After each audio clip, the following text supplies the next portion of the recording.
জিব্বা দিয়ে সাইডে ফেলতেছেন পথ তারেক জিয়ার জন্য। আপনি তো একদম ভাই, উনি হলো এই আসনের হলো এমপি ক্যান্ডিডেট, ঠিক আছে? কোন দলের স্যার? জামাত ইসলামী। বুঝতে পারছি স্যার, আমাদের ক্যান্টনমেন্টের নিরাপত্তার সাথে ক্যান্টনমেন্টের গানে না আপনারা তো ওখানে গান নিয়ে বসে আছেন, আপনারা জিব্বা দিয়ে সাইডে ফেলতেছেন পথ তারেক জিয়ার জন্য। আপনি তো একদম আমরা কেন চাইতে পারবো না? আমাদের স্যার এটা আমাকে বলে তো ইয়ে হবে না। যে স্যার এটা স্যার আপনি এই হিসেবে দেশটাকে পরিকল্পিতভাবে ধ্বংসের দিকে নিয়ে যাচ্ছেন, আবার পরিকল্পিতভাবে ধ্বংস করতেছেন আপনারা। দিস ইজ টোটালি দেশটাকে টোটালি সেনাবাহিনী কিছু অফিসার আমি আপনাদের তো যাওয়ার নিষেধ করি না স্যার। হচ্ছে বাংলাদেশের সেনাবাহিনীকে আপনারা বিতর্কিত করতেছেন, সরাসরি ডিসক্রিমিনেশন করতেছেন আপনি। একেবারে সরাসরি। আমি প্রধান সেনাপ্রধানের সঙ্গে কথা বলবো। স্যার বলতে পারেন স্যার, হ্যাঁ আপনি কথা বলেন, কেন তো আমার গাড়ি আটকে রাখবেন কেন আপনি? আমি তো স্যার আপনাকে না আপনি তো আটকে রাখছেন। আমি তো স্যার আপনাকে যাইতে দিলাম স্যার, আমি তো আপনাকে আপনারা আমাকে একটু সহযোগিতা করবেন। আমার টোটাল সেনাবাহিনী এদেশের সম্পদ, এই সম্পদকে আপনারা বিতর্কিত করতেছেন আপনাদের ব্যক্তি স্বার্থে। স্যার একটু স্যার ব্যক্তি স্বার্থে করতেছেন, ব্যক্তি স্বার্থে সরকারকে এই প্রশাসনকে আপনারা বিতর্কিত করতেছেন। একটু আমাকে সময় দিন স্যার। মানে আরেকটুর জন্য একটা মোটরসাইকেল মেরে দিয়ে চলে গেছিল। এটা ডিসঅ্যাপয়েন্টিং সিচুয়েশন করে সারা দেশে খুব তাড়াতাড়ি আপনাদের জন্য দেশ বিশৃঙ্খলা হবে। পুরো দেশটা বিশৃঙ্খলা করতেছেন আপনারা।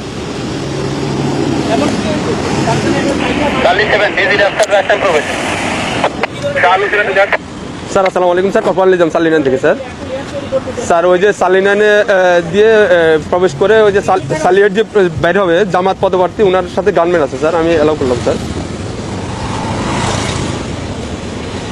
এমপি পদপ্রার্থী, সংসদ পদপ্রার্থী, ওনার সাথে গানম্যান আছে স্যার। আমি তারেক জিয়ার প্রতিদ্বন্দ্বী ডাক্তার এস এম খালেদুজ্জামান বলেন স্যার ওই যে বলেন তারেক জিয়ার প্রতিদ্বন্দ্বী 17 আসনে স্যার ওইটাই উনাকে বললাম স্যার, উনি আমার সাথে কথা বলেছেন।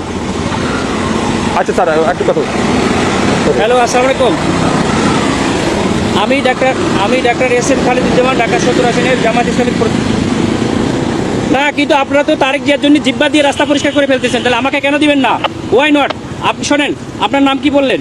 আপনি দেশটাকে পরিকল্পিতভাবে আমাদের মধ্যে একটা কেওয়াস সৃষ্টি করতেছেন আপনারা। নো নো নো নো, কেন নয়? আপনারা দেশটাকে ধ্বংসের দিকে নিয়ে যাচ্ছেন এবং কিছু অফিসার নিজেদের ব্যক্তি স্বার্থ হাসিলের জন্য আমাদের সুপরিকল্পিতভাবে 5 আগস্টের পরে আমাদের দেশটাকে আপনারা ধ্বংস করতেছেন, আমাদের দেশটাকে পুরো ধ্বংসের দিকে নিয়ে যাচ্ছেন আপনারা। আমি সেনাপ্রধানের কাছে এটা কমপ্লেন করতে চাই। আপনাদের অফিসারের সঙ্গে আমি কথা বলতে চাই।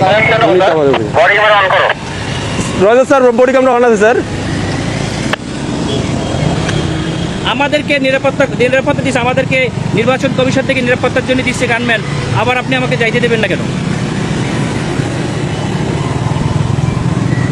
স্যার আসসালামু আলাইকুম স্যার। অত্যন্ত সুপরিকল্পিতভাবে আমাদের দেশটাকে ধ্বংস করা হচ্ছে, খুবই পরিকল্পিতভাবে। স্যার বলছি স্যার আমরা এটা নির্বাচন কমিশনকেও জানাতে হবে। স্যার আসসালামু আলাইকুম ভিডিও করো, আমাদের গাড়িতে আটকে তোমরা ভিডিও করো, এটা ভিডিও করো যে আমাদের গাড়িতে স্যার। সরি স্যার, এখানে ক্যামেরাম্যান ভিডিও করা যাবে না স্যার। আপনারা তো ভিডিও করছেন কেন? আমরা তো অধিকার আছে স্যার। কেন করবেন? আপনারা দেশটাকে পরিকল্পিতভাবে কেন ধ্বংসের দিকে নিয়ে যাচ্ছে বাবা? অনেক মানুষ রক্ত দিয়েছে, অনেক মানুষ রক্ত দিয়েছে, আপনারা আর রক্ত নিয়েন না আল্লাহর রাস্তে। দেশটাকে সেনাপ্রধান অত্যন্ত ঐতিহাসিকভাবে দেশটাকে এভাবে রক্ষা করছে। স্যার আমি তো আপনাকে যাইতে নিষেধ করি না স্যার, আমি তো আপনাকে বলছি আপনি যান স্যার, কিন্তু আমাদের ক্যান্টনমেন্টে গান নিয়ে অস্ত্র নিয়ে ঢুকা নিষেধ। এটা স্যার, এটা আপনাকে কেন দিচ্ছে? ক্যান্টনমেন্টের জন্য না স্যার, ক্যান্টনমেন্টের জন্য আমরাই নিরাপত্তা দিচ্ছি পার হয়ে আপনাকে। যাবো বলছি, আমরা তো পার হয়ে যাবো স্যার এটা ঠিক আছে, ভিতরে আপনি পার হয়ে যাবো। আমার কথা ভিতরে কোনো প্রবলেম হয়ে থাকে আপনার এই ড্রাইভারটা ক্যান্টনমেন্ট নেবে। আমার এরপরে কে দেখবে? এরপর স্যার আপনি ওই ক্যান্টনমেন্ট পার হওয়ার পরে আপনার গানম্যান থাকবে স্যার। আমার এখান থেকে আমি থাকবে না, তখন আপনার দল দিয়ে পিটাইবেন আর আপনারা অন্য দল দিয়ে পিটাই আপনাদের দেখবেন। ক্যান্টনমেন্টের ভিতরে তারেক জিয়ার সঙ্গে তো আপনারা হাজার হাজার রক্ত নিয়ে যাচ্ছেন, কেন নিয়ে যাচ্ছেন? স্যার এটা এখন আমি আপনাকে জবাবটা আমি দিতে পারতেছি না। কেন পারবেন না? আপনি যদি কোনো সমস্যা, তো প্রশাসনের লোক, আপনাকে জবাব স্যার দিতে বুঝতে হবে। আমাদের যদি কোনো ইয়া থাকে, আপনার যদি কোনো কমপ্লেন থাকে, আপনি তো স্যার বললেন যে আমাদের স্যারের সাথে কথা বলবেন, আপনি কথা বলেন স্যার। আমি তো আপনার ওই ইয়াটা দিতে পারবো না, আমরা পারবো না। এটা অসহায়ত্ব প্রকাশ কেন স্যার? এটা তো আমার যেটা নিয়ম স্যার, রুলস। আপনারা পরিকল্পিতভাবে দ্বিচারিতা কেন করবেন স্যার? এই জন্যই স্যার আপনি এই কমপ্লেনটা করেন স্যার। আমি তো এই না সেটা কমপ্লেন আপনারা কোথায় করবেন? আপনি তো বললেন যে সেনাপ্রধান স্যারের সাথে কথা বলবেন, ইলেকশন কমিশনের সাথে কথা বলবেন। অথরিটি কি বলছে আপনাকে? বলছে স্যার গানম্যান নিয়ে অ্যালাউ নিচ্ছে স্যার। আপনি যেতে গেলে এমনিতে আমার কাছে সহযোগিতা করতে হবে স্যার। একটু সহযোগিতা করেন স্যার প্লিজ। না, সহযোগিতা না, আপনারা অত্যন্ত পরিকল্পিতভাবে দেশটাকে ধ্বংস করছেন, দেশটাকে রক্ষার দায়িত্ব আপনাদের। তাই না? স্যার আমরা তো আপনারা পরিকল্পিতভাবে দেশটাকে ধ্বংসের দিকে নিয়ে যাচ্ছে, বুঝতে পারছি স্যার, এটা তো সুন্দরভাবে আমাদের দেশটাকে একটা কেওয়াস সৃষ্টি করতে যাচ্ছে, মানে লেভেল একটা এজেন্ট হিসেবে একটা পরিকল্পিত স্যার ক্যান্টনমেন্টে আপনি হয়তোবা জানেন কিনা জানি না, ক্যান্টনমেন্টে এই যে এই রুলস গুলা আপনাকে ফলো করতে হবে স্যার। আমরা স্যার ক্যামেরা এমন আছে স্যার, ক্যামেরাটা একটু অফ রাখতে হবে। এটা আমাদের মোবাইলে আপনার ইয়াতে রাখেন, আপনি কথা বলেন, সমস্যা নেই স্যার। মোবাইল হাতেও রাখা যাবে না। হ্যাঁ রাখা যাবে, আপনি ইয়া করতেছেন স্যার। বলছি, আপনি যেতে পারবেন স্যার, কিন্তু আপনার যে গানম্যান এই সময় বুঝছেন, স্যার। সময় সবসময় থাকে না, ঠিক আছে? আপনাদের সময় সবসময় সমান যায় না। Sir, sir. বহুত বড় বড় অফিসাররা স্যার। আদর্শে পাশে অফিসে পরে আমাদের যাইয়া, স্যার। আমরা কিছু বলি নাই, স্যার আমরা এরকম কুকুরের মতো পাচাটা হই নাই, স্যার ঠিক আছে? স্যার আমরা এবার গোলামির